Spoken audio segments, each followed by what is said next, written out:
Welcome everyone to This is a Revolution, your daily RevPro podcast, where once again this week we are joined by someone who again needs no introduction, but we're going to do it anyway because it'd be remiss not to.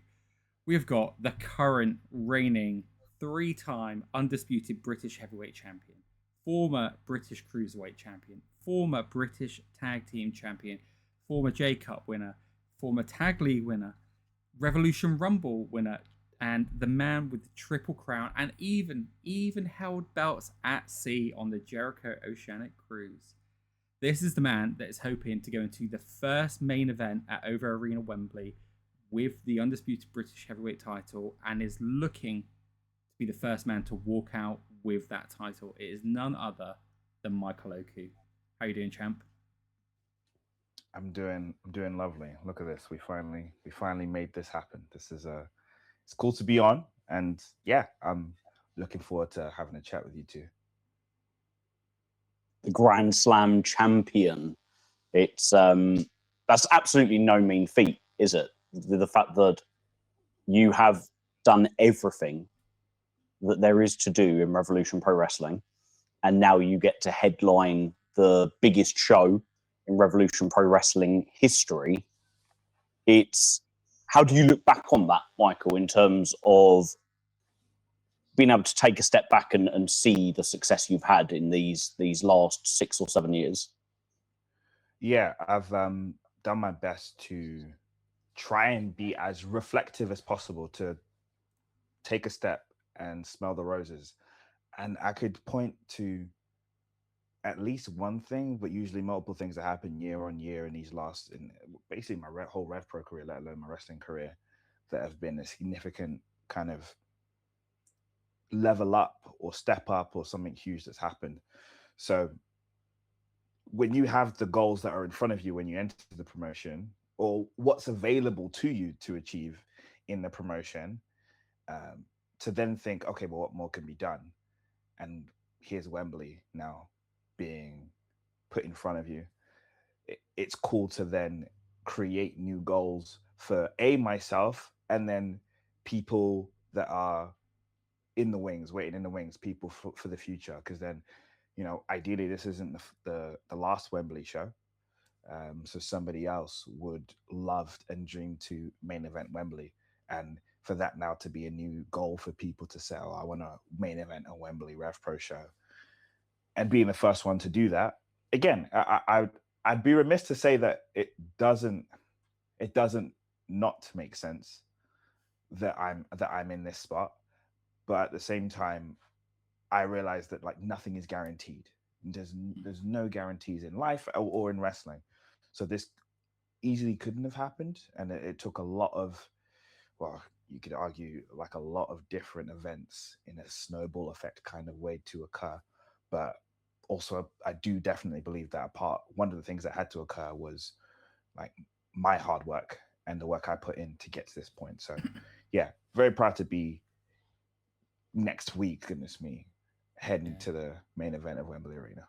It feels like it's snuck up on us when Dave has said on numerous of these podcasts that we've done that it's because we've had this road to Wembley since last October, November time. I think Andy first announced it, and everyone knows it's coming. And yeah, I think one of the things that I'm hearing a lot from people, and I would agree with, is the hard work that has to be put in, because it's a massive show and nothing is guaranteed. Shah Samuels currently not on the card. Ricky Knight Jr., who was main eventing last year as well in the opening match. That's no slight to the opening match, but prominent positions people were in. So yeah, getting yourself ready for a match of this caliber and this level, what do you think has been something you look at in the work and say, I've been doing the hard work? What would you single out, if anything, that maybe set you above the rest to make sure that you come into this as champion?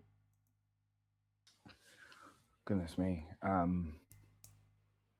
Again, yeah, you just rolled off some great examples of no guarantees. I think the biggest example of that really is that the first match that got announced months upon months in advance for this show is not happening. And it's I send my best to Ethan Allen. I've sent it to him privately, I'll do it publicly as well. But you can put in all that work and effort to be in a match that makes the most sense and is a dream match. And also, I think that's also a feat to do as an independent wrestler. To be in something that could be seen as a dream match is not an easy feat. No. And I think through the work of RevPro, as well as the work of these wrestlers, a lot of us have been able to be in those moments and to create those moments for fans. In terms of what I've been, or maybe why could it be that I'm in this position? I could have, there's many thoughts. Again, I could just say rotten luck, and we could talk about how I've had like self-confidence issues in terms of an imposter syndrome, but I think every wrestler goes through this, so it's just not me. And like me thinking that I got the opportunities initially in RevPro kind of due to attrition because there was nobody left. But at the same time, again, that whole right place, right time thing, I think is the story of my career. And the way I made myself the right person in that right place at the right time, I think is through, I want to say, initiative. And that's, I think, the thing that independent wrestlers really need to take the reins of. When you're on the indies, there is a level of freedom that it's not afforded to you if you're wrestling on let's call it a corporate level. Let's call it WWE and AEW. You can't. There is freedom that is taken from you, and it's for various reasons. I'm not saying it's wrong. It's just like that's how it is. It's just different. When you're on, when you're on the indies, you have this level of freedom where in the literal sense, you are your own business. And you are offering your services to all these promotions, and you need to show them why they need to kind of purchase you as a product and deliver you to their audience. And I think I want to say like really early on in my career, I was always trying to not just hope that the opportunities fell in my lap, but see what I can do to create them. And then when they did come my way, how I could maximize them. So if I do get a huge match, how do I make this match bigger? How do I put either promo videos or, what can I create around it that makes people more invested in this and tell them, hey, this is a big deal because it's a big deal to me. And I think a constant, just constantly doing that with as many matches as I could, I think helped elevate myself as a wrestler in the eyes of the fans. I think it helped elevated any title that I had, as well as kind of then making it make sense for a promoter to go, all right, this is someone I can rely on. This is someone I can trust in. And it then leads me to, I guess, have the career that I've had. We got to speak with Andy recently, and what you've just said there typifies exactly what he said when we were asking about the number of wrestlers in the UK and Europe who see RevPro as this destination place to get a chance to cut their teeth in and try and get a spot in. When they get an opportunity, how do they kind of earn the right to come back? How do they impress to be able to come back? And Andy talked so much about not necessarily the match that they're in being the be-all and end-all, but the way they conduct themselves around business on the day and how they respond to feedback and how they take on the bigger picture of what RevPro are trying to achieve each Sunday. And everything you've just said there completely typifies that. And it's really fascinating to me because George and I have both had conversations before about how you were our entry point to Revolution Pro Wrestling, both at different times. And it was through the video package between you and Ospreay for your York Hall match. And for George, it was from the first Ospreay match down in Southampton. Yeah. And it was those times where we both came to a RevPro show to see Will Ospreay, who we were watching on our televisions each week. But it was Michael Oku that we fell in love with. And it was Michael Oku that made us buy the ticket to the next show. And then that opens our eyes to the Ricky Knight Juniors and the Luke Jacobs and the Robbie X's and the Alex Windsors and everybody else that was kind of key components of the cards at that time. And I think it's tremendous that, one, we can see how that typifies just how pivotal you've been to RevPro, and also how in 2026 we're going to see a Wembley card full of those same names and faces that we saw in 2022, that we saw in 2021, because loyalty has been given to those people, has been rewarded, and those that have gone on to spread their wings further have brought that loyalty back as well. Well, first of all, I'm still trying to this day, wrap my head around kind of how people talk about, oh, like they got into RevPro because of a match that they've seen of me. That I've heard multiple matches. I mean, it's usually one of the 3 Ospreay matches that people mention. And a little side note, because I do a lot of interviews and people talk about the matches, and they always say like the first Ospreay match or the second one. And when they talk about the first one, they're referring to the York Hall one. And if they're talk about the second one, they're talking about Crystal Palace. And I don't have enough time to correct them. And I don't want to be like, well, actually, it's the third one. So I've kind of, for me, something that I kind of like to do is just let them have it and that be the first and second. And then it makes then the Southampton one a nice little special one. So I kind of call it the prequel. And then for the people of Southampton, that's our little special kind of little secret that nobody else, they don't fully know, because obviously it didn't get the worldwide plots it did. So just a side note on that. But, you know, it's, again, Andy talks about it a lot, where he, you know, you half wonder, you know, is he just being a promoter? And when you're a wrestler, and I've heard him say multiple times, and even to my face, that he genuinely believes that he has right now the best roster he's ever had. And that spans, you know, being able to pluck people from Japan, pluck people from the Indies in America. But I think he's referring to the core British wrestling roster of Revolution Pro Wrestling. I looked at a card just, I think, a couple of days ago. I think it was like maybe the 9-year anniversary show. It was the one in Manchester. And maybe you could argue that, like, maybe the anniversary shows weren't as big of a deal as they are now. I think they've gone from strength to strength, but it was definitely making it out to be a huge show. And on that card, I look at it and I compare it to, you know, this card to, like, that's coming up next week. And I'm like, oh, no, actually, yeah. As great as though there were great wrestlers and you saw like little pockets of great wrestlers throughout, but I look at this one, I'm like, there's people that might be missing from the show that would put on a great match and people would want to see.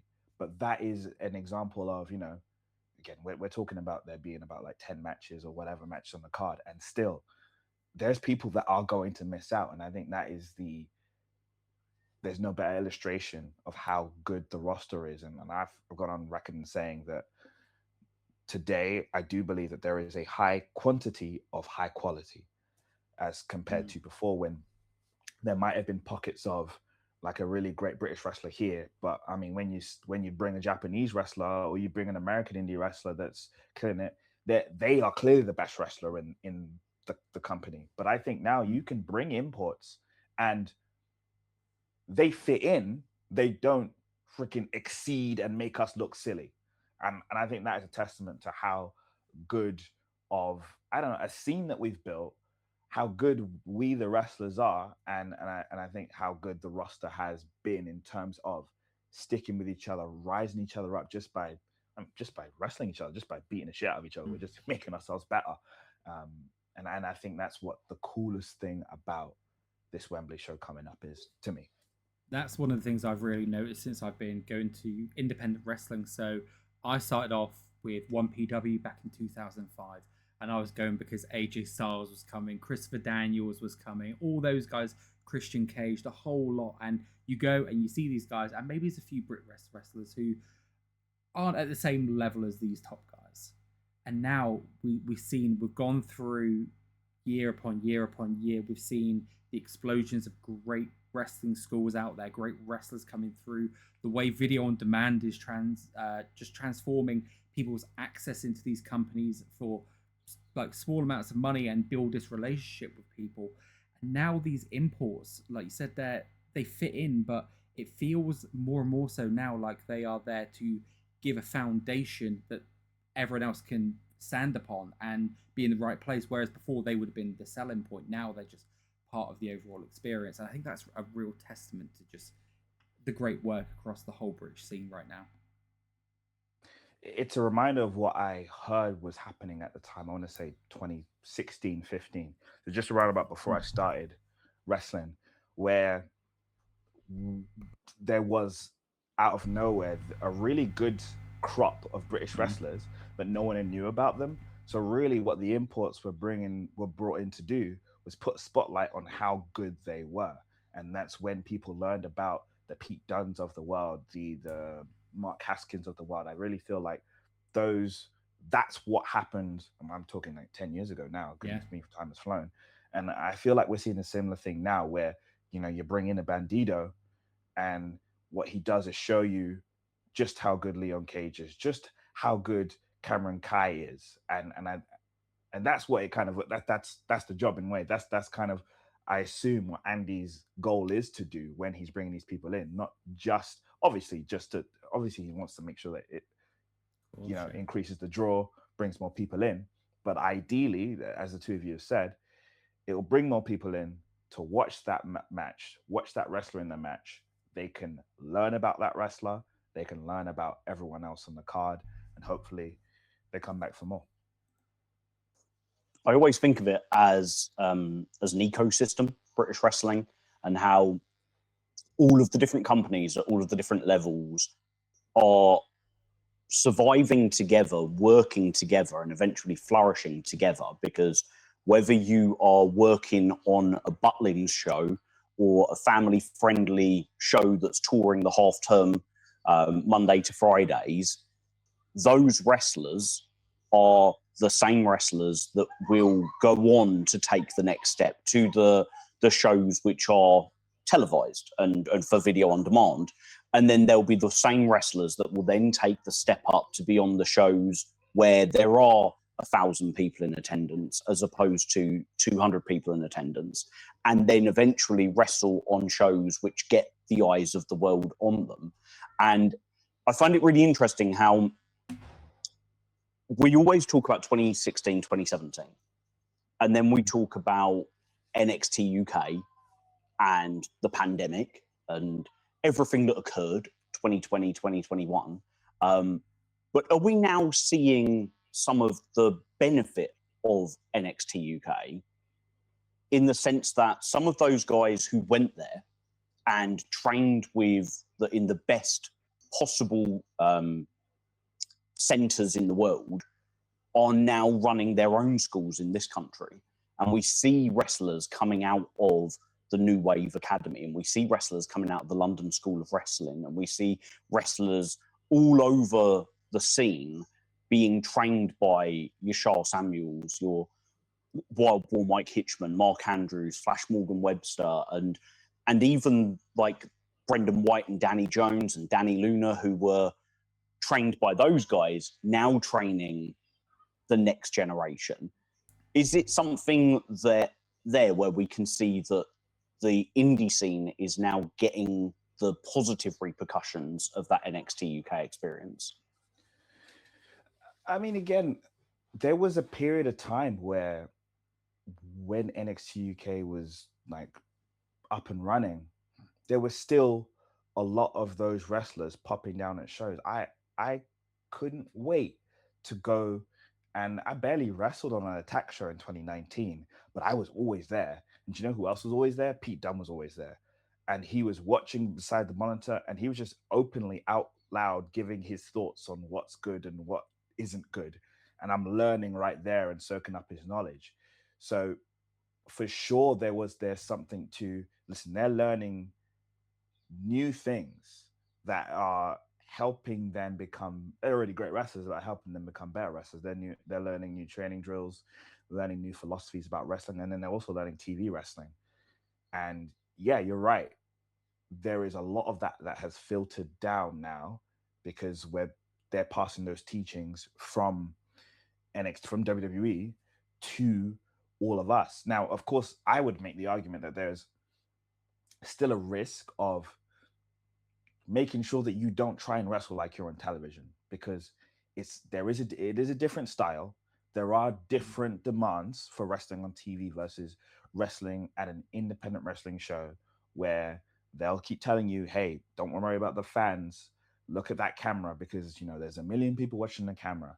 And I don't really subscribe to that on an indie show where there are a huge number of people that are a meter away, and sometimes you're on their lap because someone's done a dive onto you. So I think there is a balancing act to play with when it comes to what you take from the WWE teachings, and then also kind of like seeing what you can make sure that you kind of stay true to what makes independent wrestling. But for sure, I think there's been a concerted effort in post-pandemic to make sure that wrestling schools are better.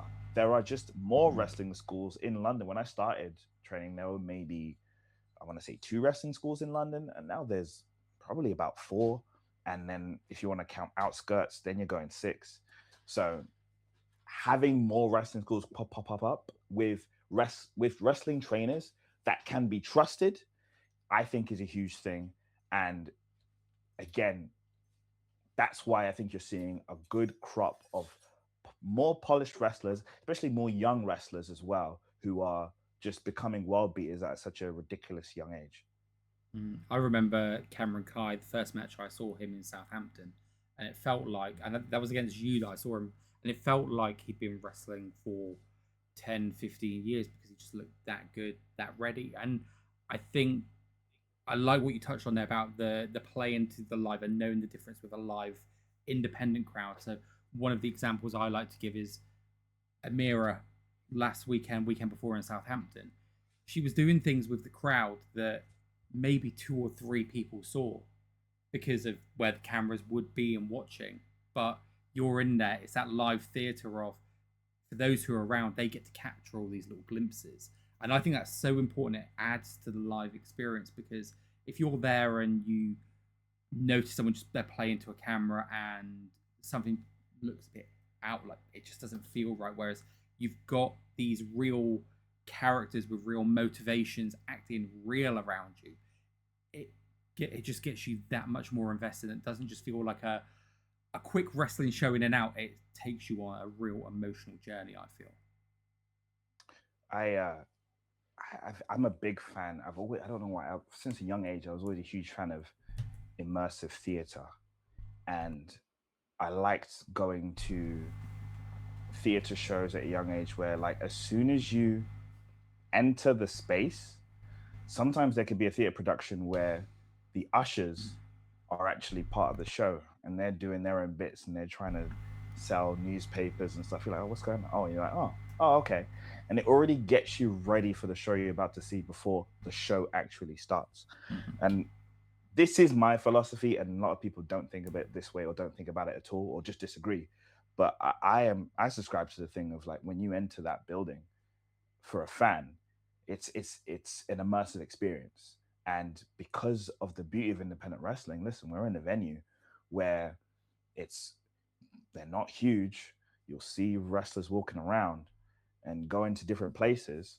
So there is something to always making sure that if somebody is looking at you, is it something that could potentially be part of the show? And I think you see it in RevPro a lot nowadays, especially at Porchester Hall, where there can be moments where you think someone's just standing at the merch table because they're a wrestler at the merch table, and then all of a sudden they're rushing in right into the crowd.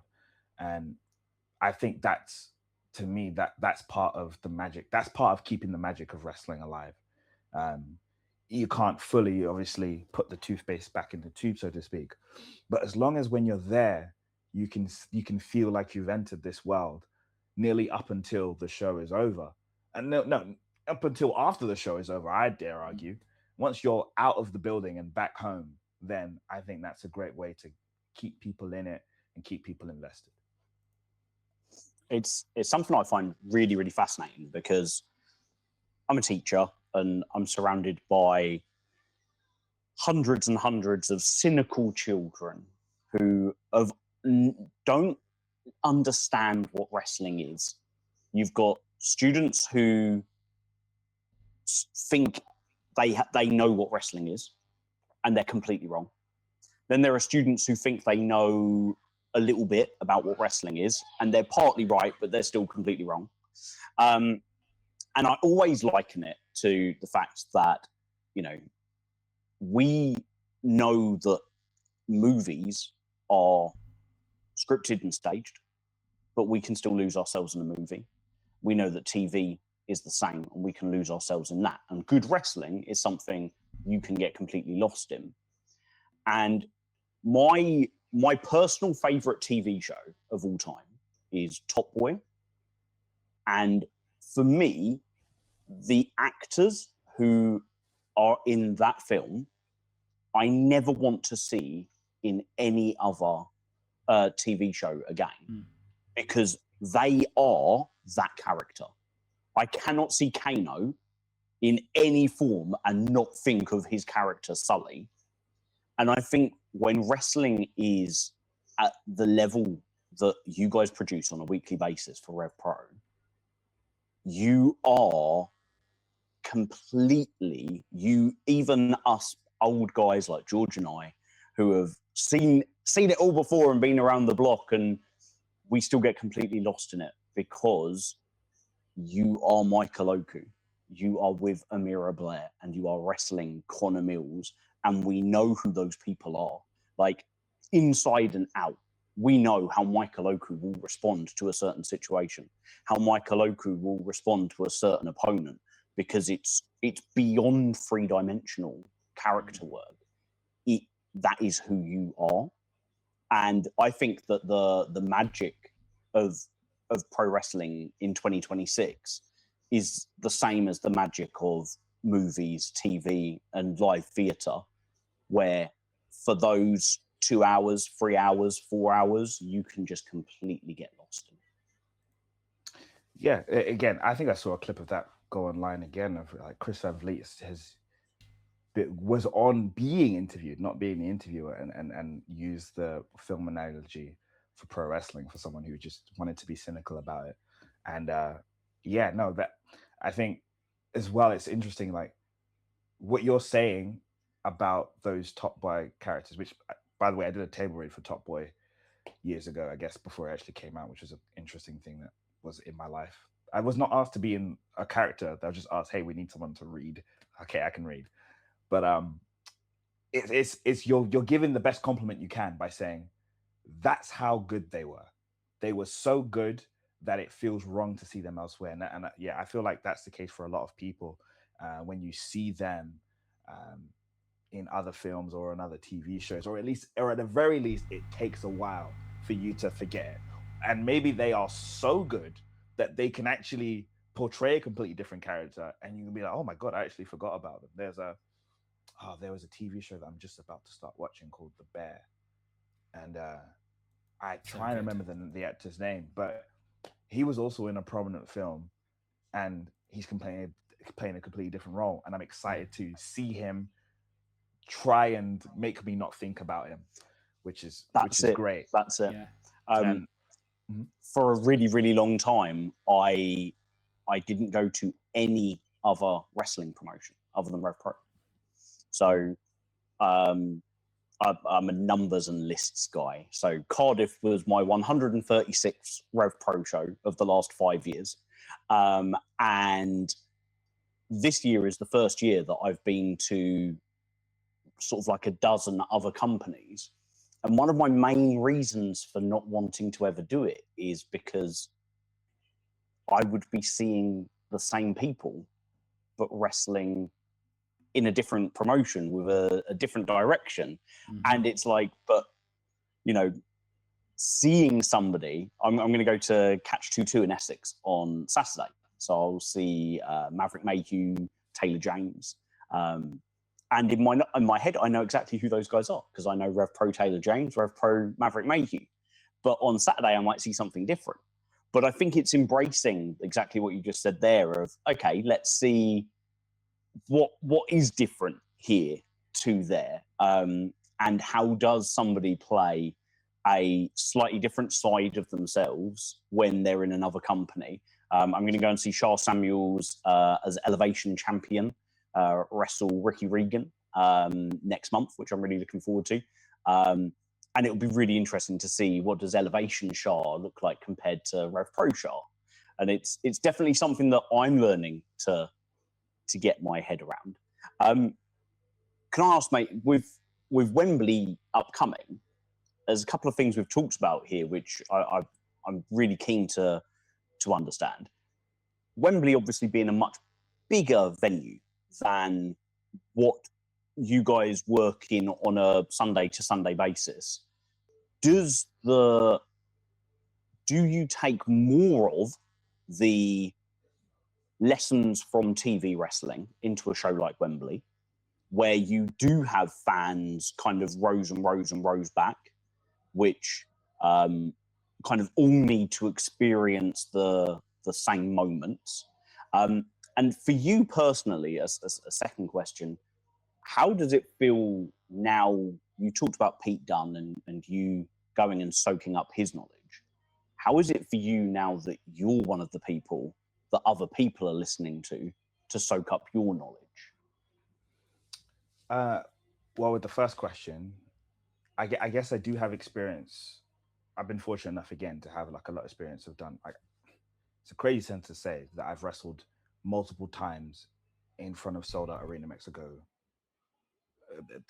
venues and shows. And we're talking about 16,000 people is when it sold out. And of course the O2, where, I mean, they were filing in, but I'll use the one of the attendance numbers of 18,000 people and stuff. But then even York Hall, you know, there's people on the balconies that are really, really far away. There is 100% a different way to approach a show and a match based on those metrics, because for sure the last thing you want to do is punish people for being further away. My first wrestling show that I went to was at the O2. I was maybe 17 years old, so it was the cheapest ticket I could find, which was at the time for a WWE show £40, and I was like, what steal? And I could make out what was happening. Of course, they've got the big old Tron there, but like I could still make out what was happening in the ring. And so I still felt like, even though I was far away, that I was very much in it and in the show. The last thing you want to do is, again, punish people for being too far away. And yeah, there is definitely something to maybe a change of the pacing, maybe a change of how certain things happen. Again, I think that wrestling is one of the hardest things to do, purely because from a performance standpoint, there is a combination of film acting and theater acting. When I didn't do a lot of films, but when I did like film auditions, the acting for that, it was all about like the fact they made a point that like, if you're going to do a self-tape at home, you put your camera here, because that's how we're going to be filming you on film. Most shots will be of your head and just of your neck, maybe a bit of your chest. So everything needs to be told with the face, but also not too harshly. You can't do too big of a facial reaction, because that being so huge on an IMAX screen will be jarring for people to look at. So that's why film acting is a lot smaller. The voices are a lot smaller versus theater, where you have to really like bellow and put the like shout and have the eyes, the biggest faces, the biggest gesticulation with your arms.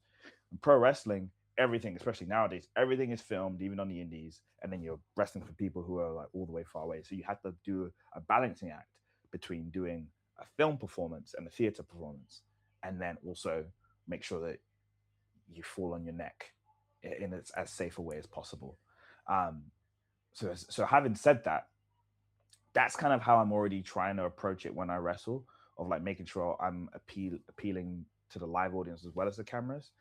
I think the same will happen, but probably even more of a priority on, I guess, the theater side, by making things bigger for the people far away and making sure that they understand what's going on in the ring. And then the other thing you said about, I mean, imposter syndrome is a son of a gun. I was just asked yesterday to, hey, like, cover a training session at another school because I trust you, you know? And it's a cool thing where that's the case and that's where we've ended up. But I have imposter syndrome like a son of a gun. Like, I don't know what I'm talking about, or I think I know what I'm talking about. But I try and tell myself I'm only telling them what makes sense to me from people who have told me all these things and given me all this information, or they not have actually used their words, but I'm in the ring and learning from them essentially through osmosis. And that's probably the most lessons I've got, not through people sitting down talking to me, but by being in the ring with people that are 15 years in, 20 years in. So I feel comfortable knowing that I'm just relaying that knowledge that was relayed to me, instead of being like, I'm just coming up my own stuff. Like, no one really is coming up with their own stuff, but that's kind of the way I think about it. And it's a surreal feeling where, like you said, there's people who are coming to me for knowledge, coming to me asking for feedback, saying that, saying that I'm getting them into wrestling, which is humbling as well as horrifying because it makes me feel old. But if that's my role, then that's exactly what the role I'll take, and I'm happy to do that. I think back to the night you won the championship for the third time in Portchester Hall. And it was one of those nights where I was one of the last people to leave the venue. And I left at the same time as Jay Joshua, and we were chatting as we were leaving. And I was saying just how much I loved that match. And he just smiled at me and was like, just Mike, like, he's just incredible. Like, it's all him. And it was like the biggest compliment, because he just completely humbly was just sort of like, everything you loved about that match was Michael Oku.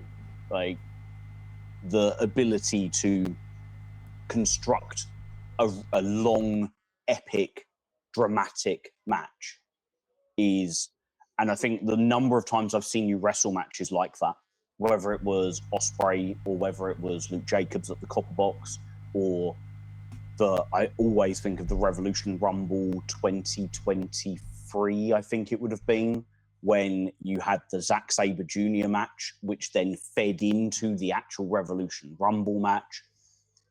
It's kind of like seeing you be the guy working with the veteran, and now you being the veteran working with the guy, and seeing how that has evolved. And it's so fascinating to watch. It is so fascinating to watch. And it's something that hearing wrestlers talk about you and the way they talk about you is like, I hope they say to you what they say to me, because it's something like, you deserve your flowers whilst you're in the moment, rather than, when you decide that enough's enough, hopefully not for a very, very, very long time.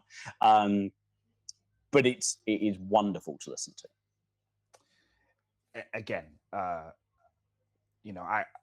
feel like I'm at a point now where I'm leaning on the people I'm in there with, more so than the opposite.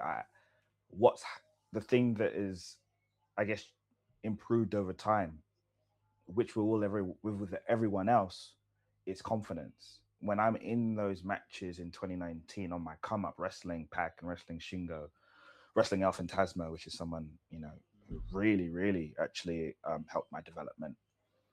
I don't know what I'm doing. I don't know if what I'm doing is going to quote unquote work. I'm still finding my feet. I'm still figuring things out. So I'm really just listening to them. And then what happens with time is me starting to do a better job at trusting my instincts. And when I trust in my instincts, it allows me to be more calm and collected whilst I'm in the ring, which is half the battle for any wrestler. So if I'm able to get people to that feeling where they're calm and they're collected in the ring and they're confident in their ability, then it's something that I would say I'm proud of, and I would say I've done my job. But again, there's these, yeah. My nickname is Big Match Mike from the boys and girls, because they realize that it's a certain kind of match.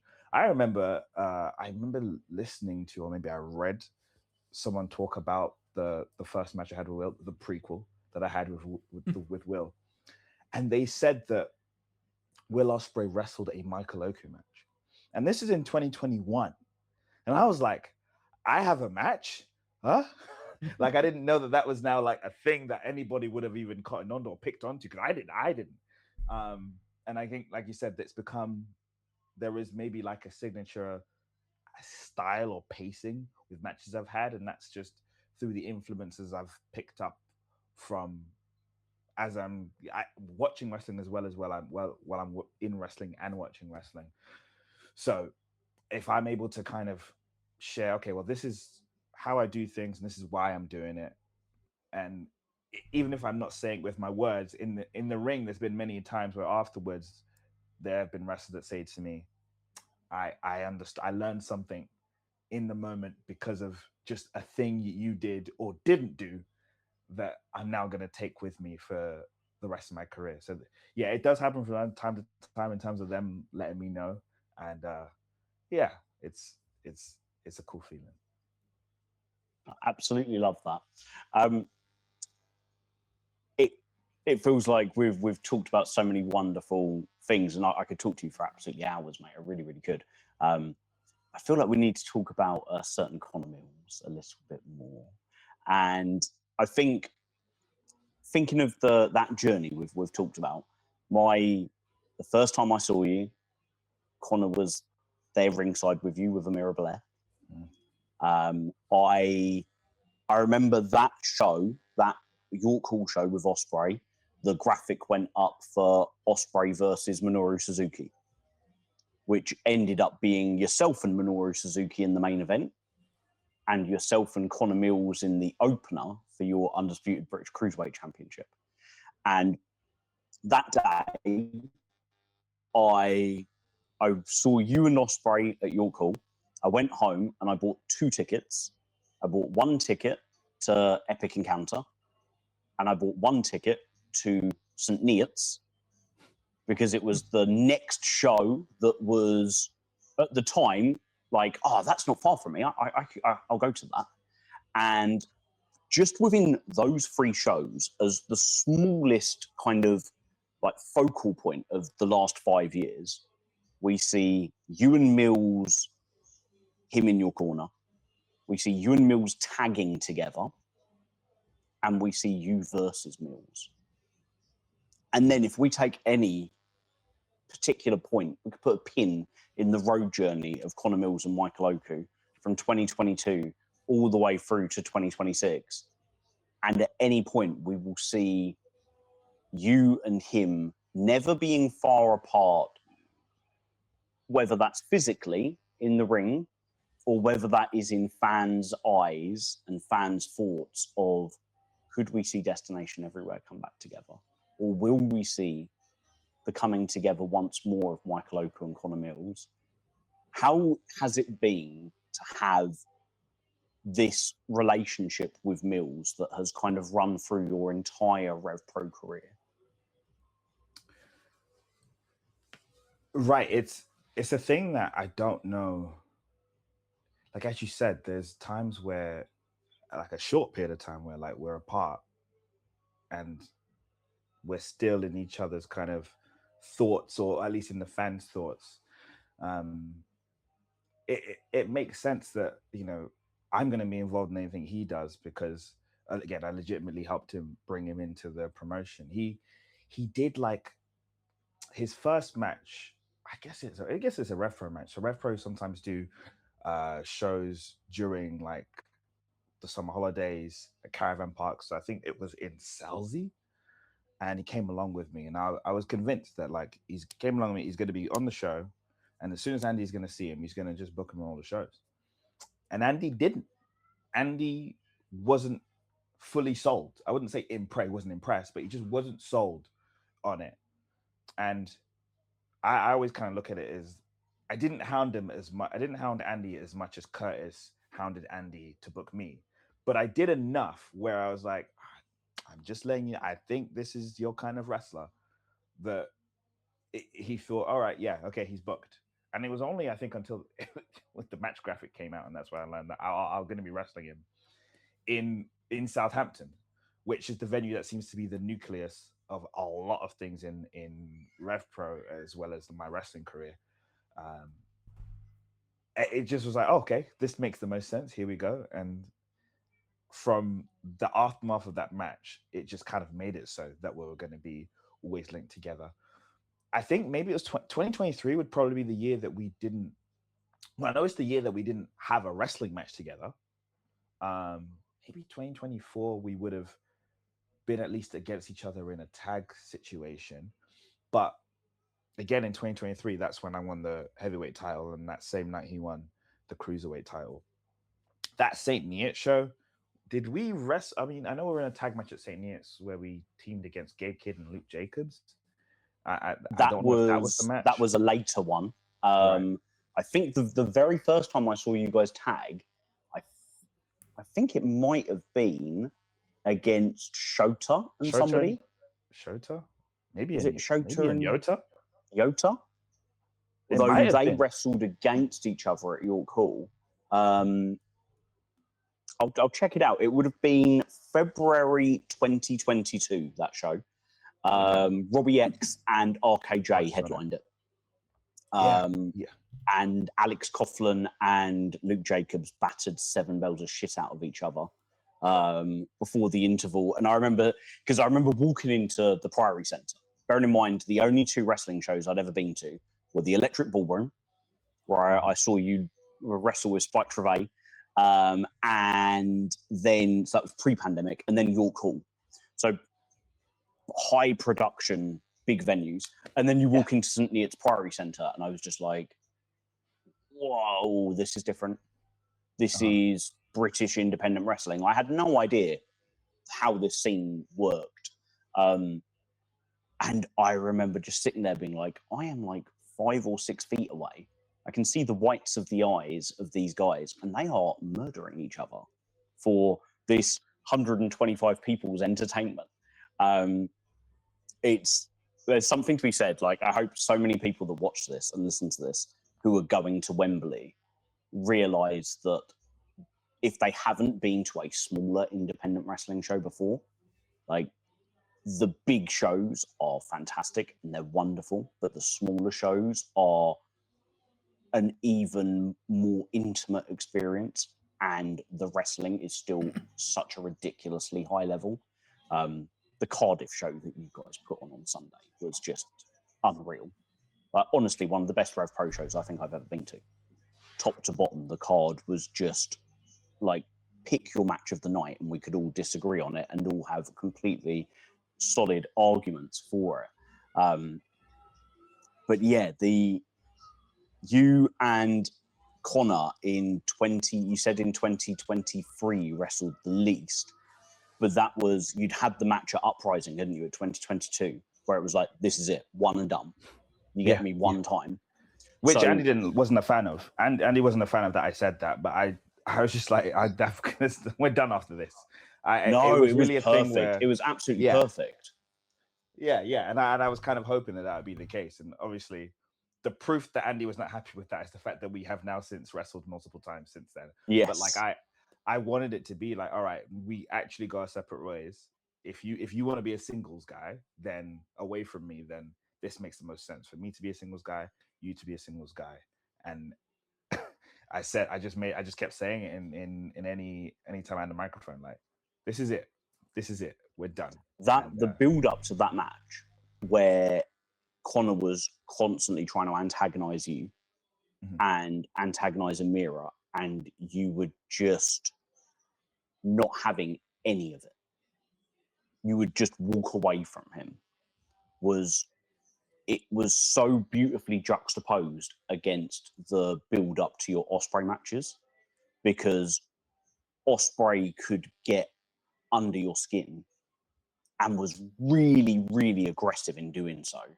The line that about him having your mum at ringside to watch while I cave your fucking head in lives rent free in my head as like the ultimate promo line of wrestling history. But that worked so perfectly for you to have a match where it was, this is it, you get it once. And then I think what's really interesting is that Mills, I think, spent 2023 trying to find himself as a wrestler. And you can see it physically as well. Like stylistically, his wrestling evolved. He was always he's so ridiculously technically astute, but he focused more and more on the submission side and the strike side. And we saw less moves and more strikes and holds. And then physically we saw him change with the long hair going, and then we had like the floppy hair, and then we found it, and it all fed until I think when he wrestled Trent Seven in 2020, at the start of 2024, he wrestled Trent Seven in the 229, and it was literally this moment of Connor Mills has just become like a guy, like a top guy, because now I fully understand who he is as a wrestler. And then 2 weeks later, he wrestled Zack Sabre Jr. at Crystal Palace, and it was just the whole world saw like this guy is like absolutely up there. So I think that period where you two were apart was so important for his journey. And then so much of 2024 and 2025, I remember times of whenever you were together, the crowd feeling Destination Everywhere coming back together. And the number of times where there were moments where, as a crowd, we would be chanting Destination Everywhere or seeing it like we think it's coming together. So it's even when you haven't been together, your journeys have been so intrinsically linked, because it's like he used his time apart from you to get to your level and be able to stand as, rather than the guy that accompanies you at your call for the main event, be the guy that stands opposite you at Wembley. And it's exactly that. And, you know, he never said it to me, but there is no way he wasn't frustrated at, okay, it's Uprising 2021. It's Michael Oku versus Speedball Mike Bailey. York Hall, Bethnal Green. You're not wrestling. So I guess you're just going to manage him. Even though the last York Hall prior to that, which was high stakes, we had, you know, the best tag team match we could have ever had against Aussie Open, you know, and that was his first ever York Hall match. So it's like, okay, he finally debuts at York Hall after years of grafting, has that killer match. Okay, here comes the next York Hall show. Your manager Michael Oku, as he steals the show with Speedball Mike Bailey for the Cruiserweight title. So that's definitely not easy. Same thing again, you go to the next York Hall, he's managing me again. And, you know, which I think is great, is in terms of it made the impetus, it explained why he just kind of made the challenge of then, okay, I want to wrestle you. Let's wrestle each other at York Hall.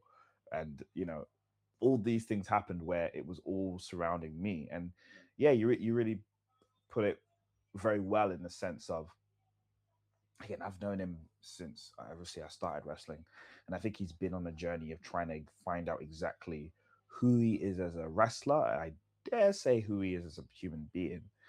And, you know, when I first met him, when he first was wrestling, his finishing move was a 450. He can still do a 450. I'm certain he can. But he made decisions of what kind of wrestler does he want to be? What actually speaks to him when it comes to professional wrestling? And I think when he decided to take that plunge and take that risk, because again, you look at that 2023, and you said, you know, his hair shorter, which started when he first wrestled me at Uprising, and then he's kind of doing different things with it, doing different things with his gear. You know, even the way he's kind of like behaving, you know, like having the stuff with Sha Samuels and bringing weight scales to be like, I'm going to retain my title because, you know, you're overweight. Meanwhile, I'm cruiserweight champion.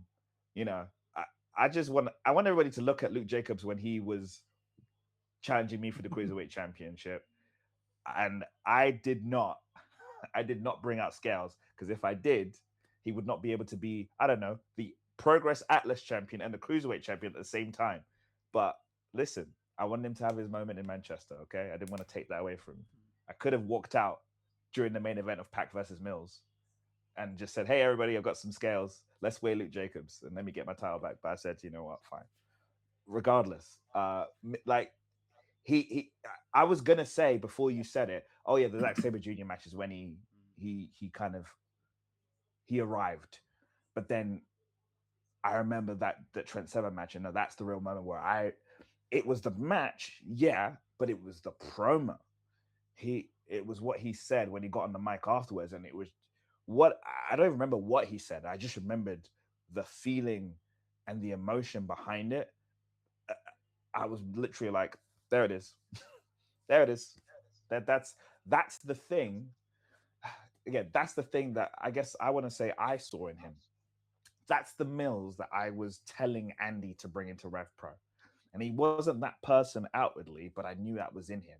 And now he can be in a featured match at like such a show as High Stakes, and he can wrestle Zack Sabre Jr. And, you know, I 100% will kind of like put ego to the side and say that, you know, Zack Sabre Jr., he'll come back for these one-off matches.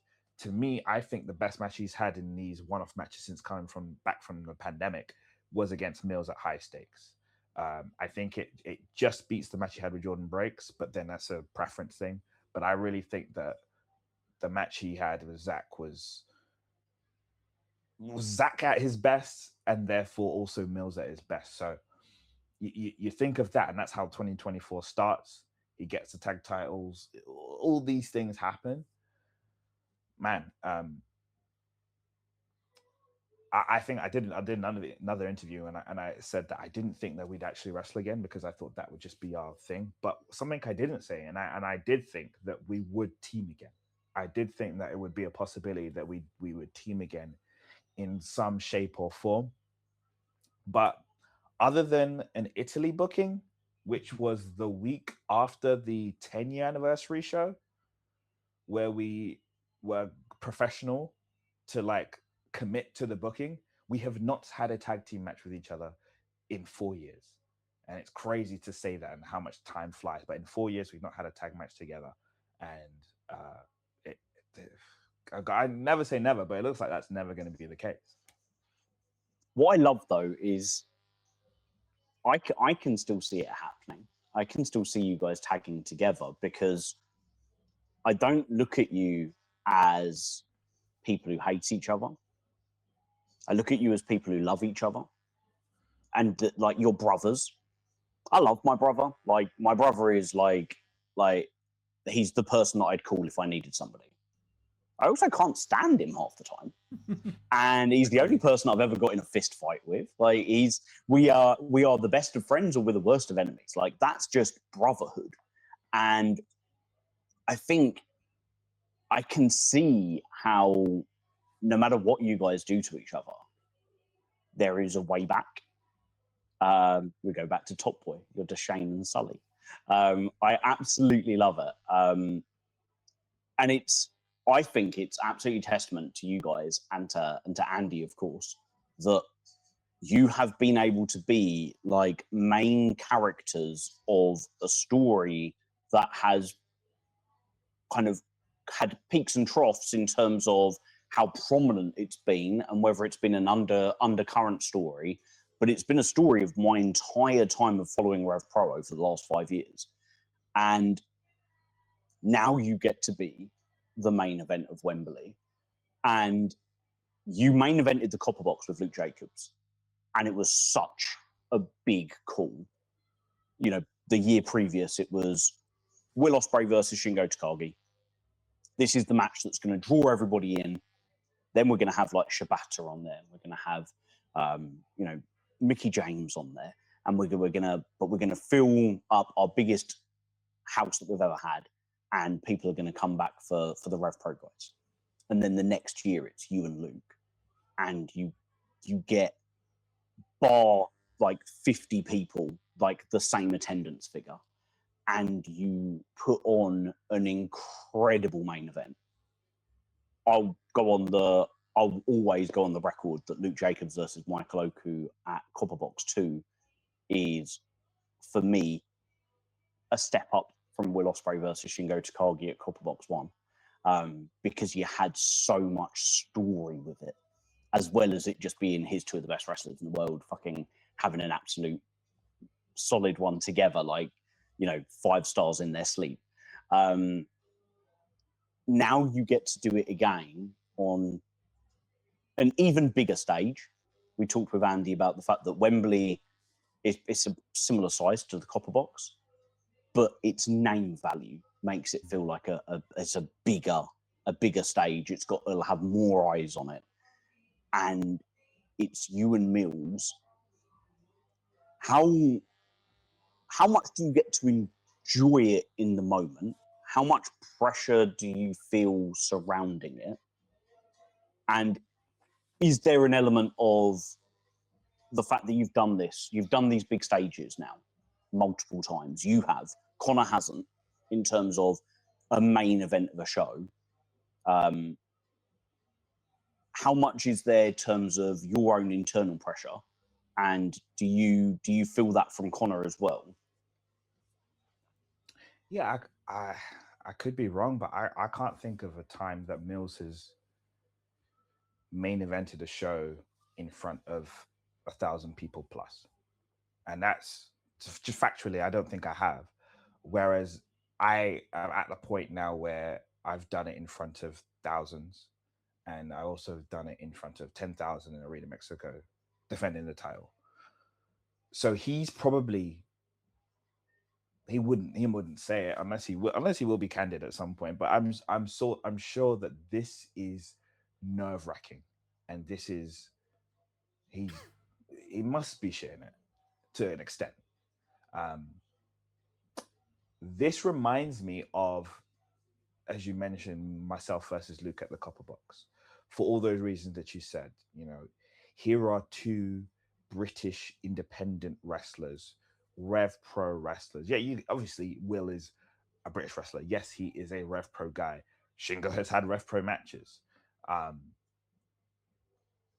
but those two wrestlers, as well as that match, has such lore behind it that's what you're banking on to draw people in. Myself and Luke, yes, we have a series of matches together, but you're really telling the world, hey, this is the main event. This is what you should come to see. And it was enough. I guess I would say that we built enough equity from the year prior and enough trust from a year prior to allow people to say, yeah, let's give these guys a chance.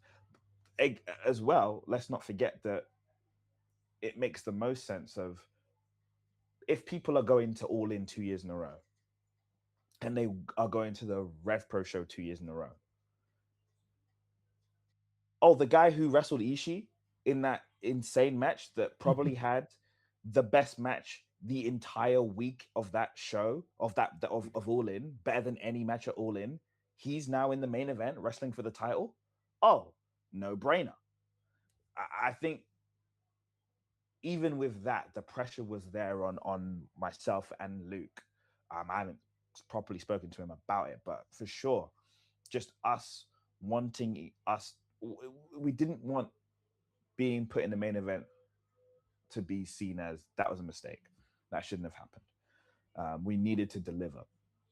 And I think this being Mills' first time in a main event title match in front of thousands of people at such a marquee show, he is going to be making sure people are not saying, nah, I don't get it. Nah, he's all right, or whatever, you know. That's what he's wanting to avoid, and that's maybe in his head thinking, I hope that's what people don't say already. So yeah, the pressure will be there, and not that there'll be still similar pressure to me that mirrors what happened at the Copper Box against Luke, but because I have been in this situation before, and because I have done the AEW's The Ring of Honors and had this spotlight put on me where I know how to deal with criticism and I know how to deal with the pressure and the weight of expectation. I'm coming into this more excited than I am nervous. It's fascinating for Mills because we talk about like Shah Samuels going from the 2024 pre-show to the 2025 main event to potentially not being on the card at all, it seems, for 2026. If you look at Mills's kind of anniversary runs, I'd say I think if we start from 11, because 7, 8, 9 were all on a much smaller scale. And then RevPro 10 was the 2 days at York Hall, but then there was the big step up to the Copper Box. And this is obviously the main event is as big a spot as you can get, but this is so much bigger than what he's had before. He had an incredible match last year with the Cowboys for the tag league, but it was a middle of the card tag team match to the more cynical eye. He opened with Ethan Allen the year before, and he was part of a scramble match the year before that.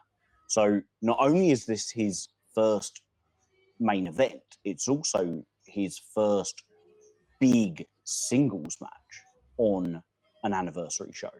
You know, he hasn't had that Ishii match, or he hasn't had that Zack Sabre Jr. match at an anniversary. Obviously, he had it at Uprising, but not on an anniversary. So there's going to be a lot of people seeing Connor Mills as we see Connor Mills week in, week out for the first time. I have a 100% full confidence in him to do it, because I think he is, bell to bell, one of the best wrestlers in the world. And he seems so sure of who he is now and he's working with you. And if I was going to put two wrestlers in the ring together and put all my money on, like, they're going to deliver an absolutely quality match, I've got all of RevPro to pick from, and I'm choosing from the guy's locker room. It's Mills no. But like you say, it'll be interesting to see how he is preparing over the next 2 weeks and where his head's at. And like you say, I don't envisage Mills going on lots of interviews and chatting to people. I envisage it's going to be a much more personal journey and with those close around him. But I think there will be a lot of people talking about Connor Mills after Wembley. Yeah, that's who he is as a person. 100%. He is kind of more a reserved human being. So when it comes to doing interviews or even talking on a microphone, he would prefer not to, unless he's got something really of value to say. And I think, when we did the face-to-face at Porchester Hall the other day, I'm hearing what he's saying, and I'm like, yeah, again. I mean, I'm actually looking at, he's saying it obviously aggressively to me, but in my head, I'm like, yeah, that's right. You're right. I think there was one point where he said that, like, he's the best wrestler in the world. And when he said that, I was like, man, on your day, there's an argument to be had. And, that's the mentality that he needs to kind of have coming into Wembley. And that's the form he needs to be in. He needs to be on top form where people can make that argument of, like, again, it's so surprising. I don't know if you guys feel it as well sometimes, but it is sometimes funny when you're hearing about people learning about a wrestler that you've been seeing for the first time. And they're like, I've never seen this person before. And they're seeing them at this show that you either go to all the time, and they've got this body of work that spanned years and they've wrestled big names. And you hear them, oh man, I've never seen them before. Where did they come from? And for sure, there's a huge chance that the same thing will be with Mills. That same kind of conversation, and in a way, it's similar to what we were talking about before, when you bring in the bandidos to spotlight the local talent. Well, there's been situations where I'm kind of put in the position within the country I'm in, let alone going to other places, but within my own country, I've been put in that position. And what it does is it help spotlight the person I'm being in the ring with. And nothing does that more than being put in the main event of Wembley Arena. And again, like you said, the building is arguably a draw. The name has the name of the word Wembley has so much weight that there is an expectation and a history behind wrestling there. Music gigs, everything has happened in Wembley Arena, let alone stadium. So much history is in that arena that I think that'll be enough to put a spotlight on him, and enough for him to, there it is. It's teed up. You gotta do your very best and show the world what you've got. Michael, you've just mentioned about like the weight of expectation of Wembley, and obviously in the modern era of wrestling fandom, this will be the second Wembley Arena show, right? You have to go way back to sort of Giant Haystacks, Big Daddy, maybe aside from WWE coming over for a bit. And the last time a modern wrestling show was there, you said yourself you were in like the pre-show side of that. So when you're looking back then, did you ever dare to dream and think, hey, I could make it to main eventing this? And kind of what would your thought process have been at that time? I wouldn't, at that time in my career in life, I would have not even been thinking about, maybe there'll be another show here at Wembley, and that it will be an indie show that's there, and that I'd be main eventing it. Because obviously I knew that at that point, WWE would run Wembley Arena. Of course, NXT TakeOver London was there. Mm-hmm.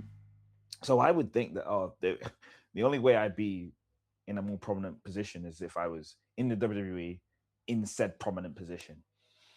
When I was in that pre-show, again, I spoke about how huge of a moment that was for me to wrestle at Wembley Arena, being a year of wrestling training under my belt and being chosen to be on the card in any capacity. Mills, I saw a video of him on the RevPro socials talking about like him being on the Thunder Bastard, the tag team Thunder Bastard, where it's funny because you could look at some names of that were in there, and it's just interesting where they all ended up, and positive and negative, where like Aussie Open's there, but then also Bandido's in that match as well. And of course he's teaming with Mayhew, and they're there doing that Thunder Bastard match, but he's not in there for long because I think it's like elimination, it's like a gauntlet or whatever. Yeah. So he gets his moment, his Wembley moment, but you as a wrestler, you're always going to strive for more. You can be satisfied in one breath, but also have ambition and the desire for more. And poetically, it's perfect that two guys who were in, I dare say both were in kind of throwaway spots on a Wembley Arena show, are now their own wrestlers and are main eventing in a singles match. But now I couldn't have imagined that it would be happening there. Like, even if I thought that myself and Mills would be coming back together to have a big title singles match, I would have thought you're cool. I would have thought, again, like you said, even Copperbox, which is of a similar size, I thought, okay, it could happen there. But Wembley Arena, you just, like I said, you can't make it up. You cannot make it up that this is where the two of us are ending up in. And I think the other part about getting to this point, and this is where like I'm very happy for RevPro, is the reason I didn't see it happening again was because I think this scene was so beaten down in terms of its reputation that, like, I think we as wrestlers, we start to believe, we don't deserve to have that kind of spotlight on us. We don't deserve to have that kind of platform on us, and it's not going to happen. 2019, I look at was like the slow downturn of the glorified boom of British wrestling. So we're already beginning the downturn in 2019. Ironically enough, that's my come up, and that's where like I said, I'm coming up via attrition. I'm not saying I killed the business, but I'm saying like I'm just coming up and finding the gaps while there's a downturn, and then pandemic hits, and the combination of COVID and speaking out and everything in between, I think creates an even further downturn that we need to crawl ourselves out of. Like I thought we were getting our way out of there when 2020 hit. In fact, again, it's wild that it was high stakes 2020, where it's Will, it's myself as cruiserweight champ. He's the new heavyweight champ. It's Giselle Shaw as the new women's champ. I believe that Andy made a conceited effort to like have that be the closing shot of the show, to say, hey, I see all these championships as equal, and Will Ospreay is going to be here touring around the country, and we as RevPro are going to tour around, but there might be some times that he has New Japan commitments, but that's fine, because Michael Oku will be here, main event in those shows he's not. Giselle Shaw will be here, main event in those shows that Will Ospreay's not in. And it felt like a really exciting time before the world closed down. And we had to really do our best to build and build and build through the pandemic as well. Like doing the empty arena shows, that's like, again, it's why my theme song means so much to me, because the first time I heard it, I came out to it and there was no fans. And beside me was Mad Kurt and Connor Mills as I was having my match. And that's the first time I heard it with no fans. And now the fact that I've been able to hear it in front of 18,000 people, 16,000 people, and now it's going to be the main event at Wembley Arena is insane. Is insane, and it's something that I definitely will get emotional about it, but it's something that I'm excited for and I'm not scared about. It's a real great way for me to look and measure that I've done well. I've done all right. Yeah, I love hearing all of that. And me and Dave, we go on through the year, and we've been trying to predict the Wembley card, and we keep going back and forth on things. And one of the things I've been thinking the whole way through, I know we've kind of wavered at points, was like Mills and Oku feels like the story that typifies modern RevPro. That is the one we just keep coming back to. And that alone as a standalone match would have been fantastic. But where I think you guys have really excelled is the way you've pivoted your characters to where you are now. Because Michael Oku, as he was last year, the year before, Connor Mills, as he was, would have been a great match. But the story that you guys have been working with alongside Amira as well has been at its best. There has been the best elements of RevPro pro wrestling at its best, the best elements of sports entertainment style wrestling as well. But the actual relationships and the way that you guys play it out, some of the stuff that I've seen between you and Amira has at times it's felt really deep, really heavy, awkward as well to watch, like feel like a fly on the wall. I think one of the more recent wrap-ups with yourself and Amira in Southampton being a true example of that. And I think that that's added a lot to this match coming in. How satisfying has it been to be able to have all of these tools to play with, the wrap-up shows, the backstage comments, social media, to build out this fully fleshed story? And how much of a responsibility did you feel to make sure that when you are going into these deep subject matters and feelings that you bordered it on the right level? Yeah, I want to really kind of put over how I think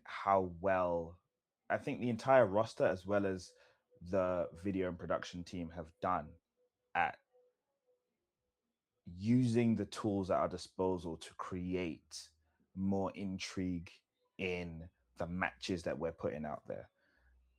There was like a narrative that RevPro is only about matches, and it was kind of, I heard that before I started wrestling RevPro, and I heard it during kind of 2019 to 2020, even like just before I wrestled Will. And I just remember it not being true because I knew the stuff that was happening in my RevPro career. I was like, there's been build to this show to show, but sometimes, and this is not even a knock on wrestling fans. Sometimes you do just kind of need to put it right in people's faces and hit them over the head of like, this is what is happening. And it's also the thing of like, you don't want to also punish people for not watching everything week to week and analyzing things with a fine-tooth comb. You don't want to punish them for not paying attention to everything, but at the same time, you want to reward people for when they do. And that's the hardest balancing act to do when it comes to running a promotion and booking things when everything is changing week to week and people's availabilities are changing week to week and injuries and whatever, and they want to work for you one week and they hate you another. And so there's all these things that get played with behind the scenes, let alone in front of you, that you have to make sure that you're pivoting with. And I think when you have this tool given to you of like, okay, you can talk in front of a camera after your match. The camera is there. You can talk really about what you want. Like, we're not really told, to be clear, like what to say. I don't think, I think TK Cooper is a great example of proof that that I'm not just making things up, where, the show is still happening and people are recording their things. So Andy isn't like behind the camera as a director being like, okay, here you go, say this, here's your script, say it. No, we get as raw, you are getting as raw of a reaction as possible. And I think that's why you're seeing people get more comfortable doing that, which I think has been a great thing to see. But also you're able to now get more emotion and more invested behind the matches that they have in week to week. And now it really doesn't feel like this is just a match. No, this is consequential because we saw how emotionally it affected them when they lost. We saw how emotionally it affected them when they won.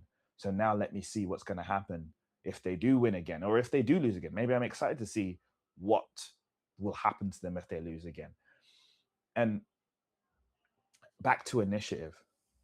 It's up to you. You're on your own. As an independent wrestler, go for it. The camera's there. It's rolling. Do what you want. Say what you want. And if it's within reason, again, I'm within the belief of if it's within reason, then, and if it's not going too far across the line, then you should be able to say whatever you want the same way you can watch anything on television, and anything in the world can be put in front of you. And if it's done right, if it's done well, then you should be able to broach any subject and make people feel in a way that enhances their viewing as well as the show itself. So that's me all in all saying that like it's been kind of great to let people into kind of, I guess I would approach professional wrestling by just kind of taking the reins and making people feel things that maybe they weren't expecting to feel going to a wrestling show.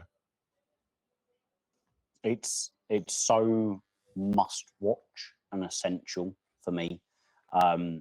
And that's not just the backstage reactions. That's any time that you are in the ring, beside the ring, the top of the ramp, in front of the microphone, and any time that Amira is also there, or any time she's there without you, it's fascinating. Like, you cannot take your eyes off of the pair of you, the looks that you give one another, or the expressions you pull when she does something, or the expressions she pulls when you do something. It's for me, it's beyond what we would kind of realistically envisage and hope for from an independent British wrestling company. This is TV product. This is like ITV, BBC. Like, obviously, that would be the dream, to get Revolution Pro Wrestling onto national television. But the quality of what you're putting out is readying the talent and giving the talent the opportunity to practice that for if that was to ever come about. And I think you and Amira are the benchmark for everybody else in terms of two characters interacting. And then you've got everything from TK Cooper and David Francisco as one way of taking their route to the guys that say a lot less, but what they do say is very, very calculated. It's added so much more to me for the whole experience. And I already can't wait to see the post Wembley reactions before we've even got there, because Wembley is this huge monumental event, but it's not the end of the season. It's not the end of the tour. We're in Portchester Hall the week after that. And then we're off to Coventry and off to Stevenage and Paris. It's, the revolution continues. And the hope has to be now, doesn't it, that we're expecting to have sort of 4,000 plus people in Wembley. And then how many of those people decide this is something I'm going to stick with? I hear it all the time when people say, when did you start going to RevPro? Or when did you start watching RevPro? The number of people that say, I went to the anniversary show last year and I've been going since, or I went to the anniversary show 2 years ago or 3 years ago. It's building, it's as Andy says all the time, right? Building the scene and the fan base, one fan at a time. Hopefully Wembley will give us the opportunity to add a few more than one at a time. Exactly that. There is, I am always trying to learn all aspects of the wrestling industry, but I'm also trying to get a better understanding of how I can be a better wrestler by learning the business side of pro wrestling. And so I ask sometimes, sometimes I don't get like actual numbers, but I ask about like, how are the attendance numbers compared to last time we were in this venue? How are the VOD numbers? The VOD numbers is a cool one because there's always a big spike at these either big tentpole shows or big shows where somebody's come in. So for instance, when Mercedes Moné had her incredible run here at RevPro, or just in Europe, anytime she was at a show at Doncaster, the next shows had a lot more people watching them online because they had subscribed to watch that one match at Mercedes. And I've got this RevPro subscription for a month. Let's see what else they've got. Same thing at like a high stakes, and definitely, of course, at the anniversary shows. You see people hang on and continue watching, and then they find stuff. So however we're able to get those fans and retain them is what it's all about. And like you said, if content, content is like the key word of this decade or the last decade, where you need to put stuff online and put it out there, because if you don't put it out there, they won't know you exist. And I think those backstage comments, the promo packages that like Robbie Parker has been creating, which have been incredible. If you could put that out there for fans to see. And again, Dave, you told me about, like, you saw Beyond Gorilla's promo video for myself and Will. Any kind of content that can make people at least just turn their head and be like, oh, I'm intrigued. What's this all about? And bring them in. That's important. And I think that's going to help us. And there's a route that I can go on that I'm going to try and stave myself from going on. But you're talking about this is good kind of prep for if there was to be a TV deal. But I think a key thing about, like, back in the day, I want to say 20 years ago, back when like CM Punk was still on the indies and the Danielsons on that era of just Ring of Honor and independent wrestling, especially in America, it was an island of misfit toys that a lot of them were usually already told, nah, WWE will never be interested in you. Samoa Joe, WWE, they will never touch you as Samoa Joe. What is that? So they kind of, I think, or at least it felt like they had essentially resigned to the fact that, okay, WWE's not happening. So where else can I go? Or actually, I'm not going to think about where else I can go. I'm going to make where I am the place to be. And I think that is the key difference between why things were so different then as compared to kind of recent times, where they made the Ring of Honor as the destination place to watch wrestling, where if you're a fan, you're like, this, I think the best wrestlers in the world are in this promotion. And it's because they made sure to commit to making sure they had the best matches, they were cutting the best promos, and the best stories on an independent wrestling level. And I think if you have that mentality, I'm letting you know this is my mentality of like, no, I'm not doing all this as a freaking audition to go somewhere else. I'm not doing this so that hopefully I get a WWE recruit email. I'm doing it because I want this to be good right now. If people see it and then they want me elsewhere, of course I'm going to entertain it. But it's not with the hope of, oh man, I'm just doing this and hopefully I'm going to do this, or I'm not going to wrestle at this place because it might affect the chance I go here. No, you kind of take what you're given and make where you are the place to be, and put out your best version of you at the place you can be, so you can ideally make a Revolution Pro Wrestling be seen as a top promotion. Again, this is this continent's top wrestling promotion. The top wrestling promotion in North America is WWE. They have indie promotions, but we don't have a corporate wrestling promotion. So we have only the indies to showcase the best European wrestlers. So we have no choice to, as a RevPro, compete with a WWE, with an AEW, with CMLL, with New Japan Pro Wrestling. They all have these major companies, but we don't. So let's make this the top. This is the top flight. So let's treat it that way and not as a stepping stone to something else. I'm not saying don't go anywhere else. I'm saying treat this as the pinnacle, and then you're moving laterally. Is that the term? You're moving laterally instead of thinking that you're taking a step up by going elsewhere. That's the minimum part of the run. I remember those Ring of Honor days very well. That was when I was just starting to get into the wider world of wrestling, watching, and you couldn't just get a video on demand. You had to know someone in the States. You had to go, hey, shall we all chip in, get these tapes and make copies of them? And we were doing the tape trading round, and it was the destination. And this Monday, I just put out an interview that we did with Dax Harwood, and he said from the outside looking in, RevPro to him today is what Ring of Honor was like back then, which I think is such an amazing compliment, because I remember just how big in the scene it had. That buzz that ECW did in the 90s, maybe different style, but that buzz, that outside of that real, it was the wrestling fans promotion. It wasn't for the people who enjoyed WWE, it was for the people who were serious about their wrestling.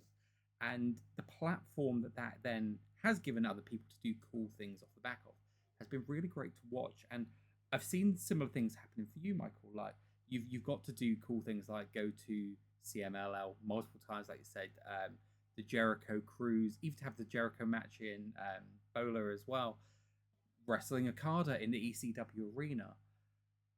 What would you say are some of your wrestling side quests and cool experiences you haven't had yet that you would like to kind of achieve before something like being signed to a major company were to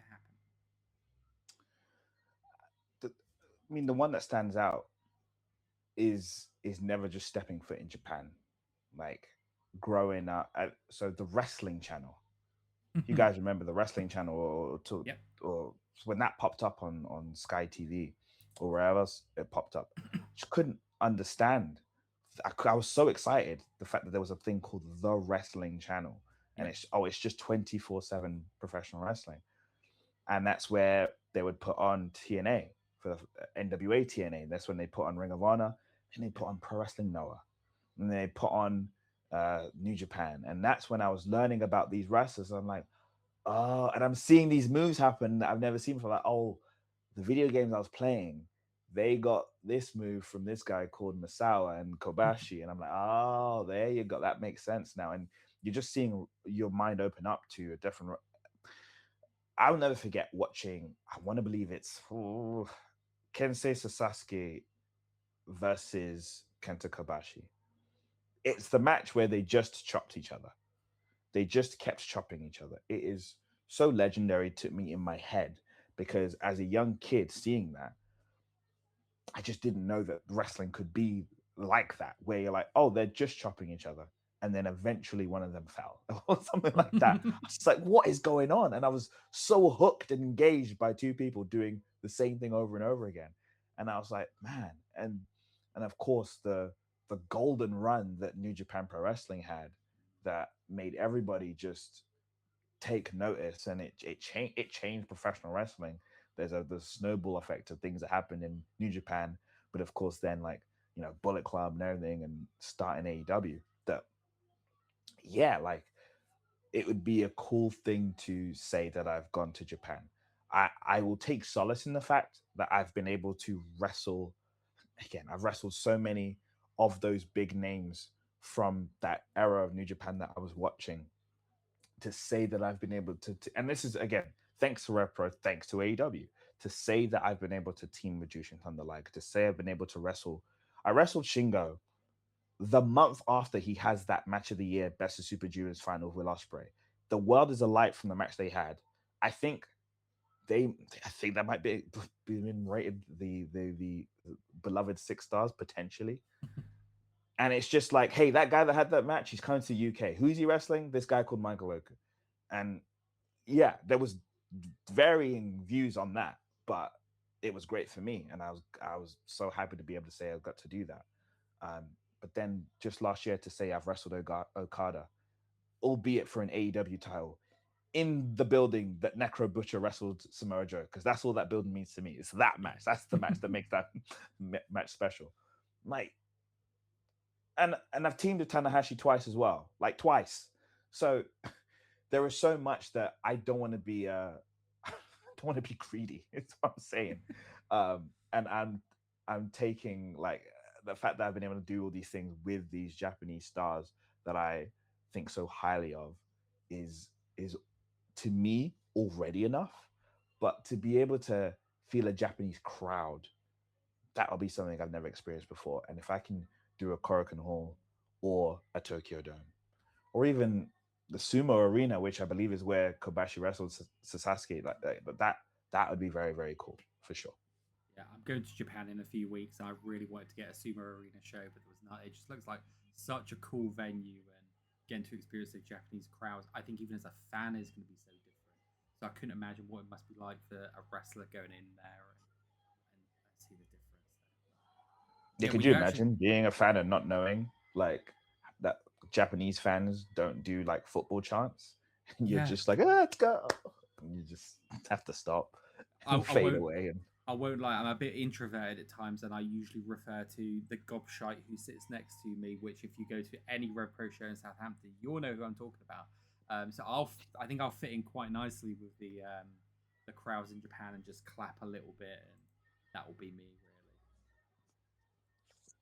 Mike, you've been so gracious with your time, mate. I want to ask one final question, if that's okay. Sure. You've won awards from Dave Meltzer for being European Wrestler of the Year, and we're preparing now for the biggest European wrestling show in independent wrestling on August 29th.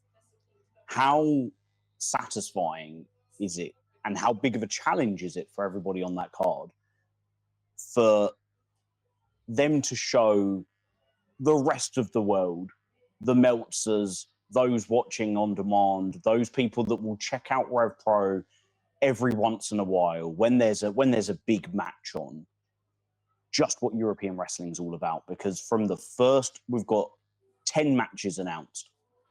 We potentially might see one more, but we've got 10 matches announced, and it is a British spine running all the way through it, to the point where the number of wrestlers are wrestling on it who are not part of RevPro law and RevPro canon is almost completely FTR. And even then, that's the contest where it's like, but this is the dream match that Ethan Allen and Luke Jacobs asked for with their trios trophies. Every other contest has British wrestling running right through it. How big of an opportunity is this for everybody on that card? And how satisfying is it to be able to put a card like that out where we have, I mean, to think by the end of Sunday, by the end of Saturday, sorry, to be able to write down the names of every single wrestler that wrestled at Wembley, because I think we're going to be looking at sort of like 30, 40 plus wrestlers across those 10 matches, depending on how many people get to wrestle through the gauntlet and how quickly it can be won. How big of an opportunity is it, and how satisfying is it for you and the company? Yeah, it's because All In is at such a huge stadium. This is the closest, at least so far, that this is our Mania week, so to speak. You know, I hate to use, I always use like a WWE term, but it's just so you know what I mean, right? It is our Mania week where loads of shows are coming together and coming down to London all at the same time to show anybody who's coming in, hey, please sample our product. Sample our product whilst you're here to say AEW. Sample our product and see what we're all about. But I think with RevPro, in terms of like what the identity is of RevPro, where I think you can put an identity, a descriptive identity in terms of like a genre, or put like other promotions into a pocket, and not in a negative sense. But for instance, I'll say like Riot Cabaret, I'd call it like a fun night out. And that's what they're going for. And they do great at it. Like the niche of the niche of the niche of independent wrestling, having also Pro Wrestling Eve, where it's at Black Horse Road, that's also kind of a fun night out. But then you just get to see like the best women descend to the capital and show what they can do, and just show you like wrestling can be like this and women can be like this. There are a lot of promotions that have that identity, and when I wonder like, well, what is RevPro's identity? And I think the fact that it is a British wrestling promotion is it, and that's full stop. Of course, the slogan that Andy's putting it is pro wrestling at its best, but I really think like, what are we trying to tell people? It's the fact that, hey, this is a British independent wrestling promotion, and therefore you are going to witness the best British wrestlers competing. And the point we're trying to put out there is, being the best British wrestler means that you are one of the best wrestlers, full stop. And I feel that that is the mentality that everybody coming into the show is going to have, that they know that the world will be watching. So they want to prove kind of the fans that have been so like vocal as well as loyal to us, that, hey, no, you're right in doing that. You're right for sticking with us. And then also make those new fans, as we said, one fan at a time. I'm excited for it. I know everybody's excited for it, and yeah, I think we're gonna smash it out the park. Yeah, I think so too. I think that's a great way of ending it. The show is got a weight of expectation behind it, but I think we all know that you guys can deliver, and I think that's the most exciting thing, and been part of the journey of following RevPro as closely as we have done these last few years. So, Michael, thank you for your time. I really do appreciate it. I know Dave appreciates it as well. For those who still need to buy